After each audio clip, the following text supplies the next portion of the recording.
समाजाला आतंकवादी दाखवणाऱ्या काँग्रेसने जाहीर माफी मागावी, मुख्यमंत्री देवेंद्र फडणवीस यांचं वक्तव्य.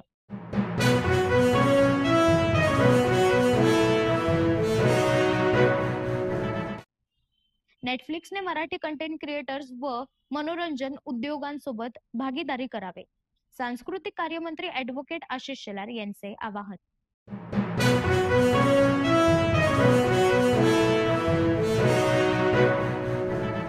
पुण्यातील रेव पार्टी प्रकरणात रोहिणी खडसे यांचे पती प्रांजल खेवलकर यांच्यासह 4 जणांना 14 दिवसांची न्यायालयीन कोठडी.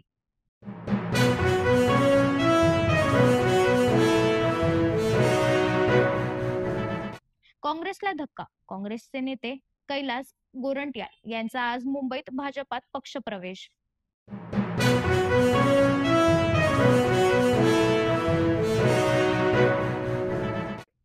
महादेव हत्या प्रकरणात एसआयटी स्थापन होणार, मुख्यमंत्र्यांची पोलीस महासंचालकांना आदेश.